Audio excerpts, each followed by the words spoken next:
ಕರ್ತನ ನಾಮಕ್ಕೆ ಸ್ತೋತ್ರವಾಗಲಿ.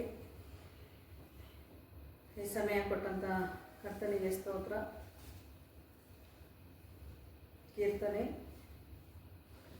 67 1ನೇ ವಚನ. ದೇವರೇ, ನಮ್ಮನ್ನು ಕಟಾಕ್ಷಿಸಿ ಆಶೀರ್ವದಿಸು, ಪ್ರಸನ್ನ ಮುಖದಿಂದ ನಮ್ಮನ್ನು ನೋಡು.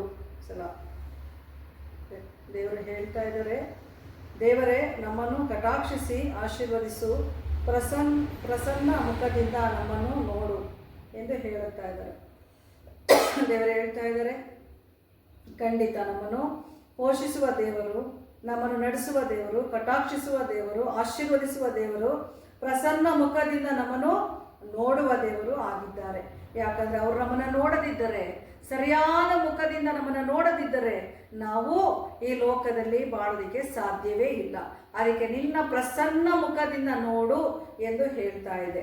ಹೌದು, ಅವರು ಪ್ರಸನ್ನ ಮುಖದಿಂದ ನಮ್ಮನ್ನು ನೋಡದೆ ಹೋದರೆ ನಾವು ಈ ಲೋಕದಲ್ಲಿ ಏನು ಮಾಡಿದ್ರೂ ವ್ಯರ್ಥವೇ ವ್ಯರ್ಥವೇ ವ್ಯರ್ಥ, ಸಮಸ್ತವೂ ವ್ಯರ್ಥ ಅಂತ ಹೇಳುತ್ತದೆ. ಅದಕ್ಕೆ ದೇವರು ತಾನೇ ನಮ್ಮನ್ನು ಕಟಾಕ್ಷಿಸಿ ಆಶೀರ್ವದಿಸಿ ಪ್ರಸನ್ನ ಮುಖದಿಂದ ನಮ್ಮನ್ನು ನೋಡಿ ನಮ್ಮನ್ನು ಯಾವಾಗಲೂ ದೃಷ್ಟಿಸಿ, ನನ್ನ ಮಕ್ಕಳು ಏನು ಅಗತ್ಯವಿದೆಯೋ ಅದನ್ನು ಕೊಟ್ಟು ಪೂರೈಸಿ ಅದರಿಂದ ನಮ್ಮನ್ನು ಆಶೀರ್ವದಿಸುವ ದೇವನು ಆಗಿದ್ದಾನೆ. ಯಾಕಂದರೆ ದೇವರ ವಾಕ್ಯವು ಅದು ಪರಿಶುದ್ಧವು, ಪವಿತ್ರವಾದದ್ದು ಎಂದು ನಾವು ನೋಡುತ್ತೇವೆ. ಈ ದಿನ ಈ ವಾಕ್ಯವಿಲ್ಲದಿದ್ದರೆ ನಮ್ಮ ಜೀವಿತ ಇಲ್ಲ.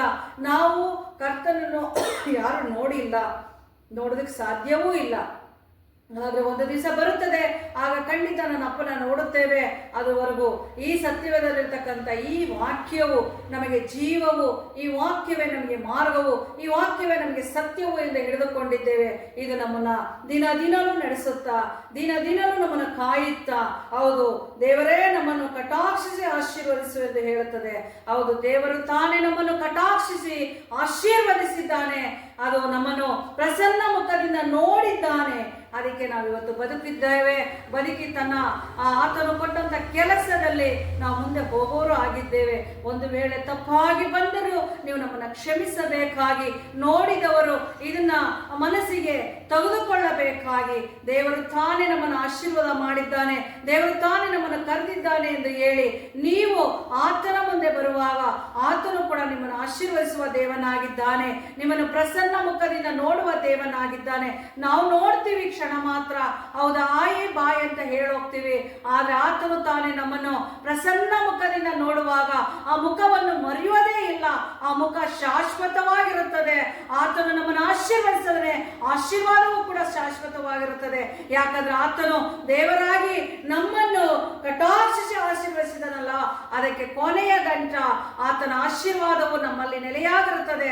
ನಾವು ಕಳೆದುಕೊಂಡರೂ ಸುಧಾ ಅದನ್ನು ಅವನು ಮಾಡಿದ ಆಶೀರ್ವಾದ ಖಂಡಿತ ತೆಗೆಯೋದಿಲ್ಲ. ನಾವಾಗಿ ನಾವು ಕಳೆದುಕೊಳ್ಳಬೇಕೇ ಹೊರತು ದೇವರು ತಾನೇ ನಮ್ಮ ಆಶೀರ್ವಾದಗಳನ್ನು ತೆಗೆದರೆ. ಯಾಕಂದ್ರೆ ಒಂದು ಸಾರಿ ಮಾಡಿದ್ದು ಮತ್ತೆ ನನ್ನ ದೇವರು ಮಾಡೋದಕ್ಕೆ ಸಾಧ್ಯವಿಲ್ಲ, ಅಳಿಸೋದಕ್ಕೆ ಸಾಧ್ಯವಿಲ್ಲ.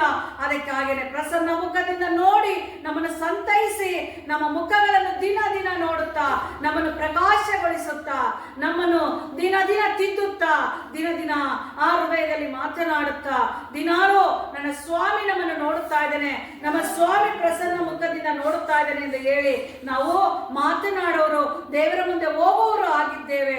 ಅದೇ ರೀತಿ ನೋಡುವವರು ಸುಧಾ, ಈ ವಾಕ್ಯವನ್ನು ಕೇಳುವವರು ಸುಧಾ, ದೇವರು ನಮ್ಮನ್ನು ಕಟಾಕ್ಷಿಸಿ ಆಶೀರ್ವದಿಸಿದನು, ಪ್ರಸನ್ನ ಮುಖದಿಂದ ನಮ್ಮನ್ನು ನೋಡಿದನು ಎಂದು ಹೇಳುವಾಗ, ಹೌದು, ತಂದೆ ತಾಯಿ ಒಂದು ದಿನ ನಮ್ಮನ್ನು ನೋಡದೆ ಹೋಗಬಹುದು, ಮಕ್ಕಳು ಒಂದು ದಿನ ನೋಡದೆ ಹೋಗಬಹುದು, ಮಕ್ಕಳು ನೋಡದೆ ಹೋಗಬಹುದು.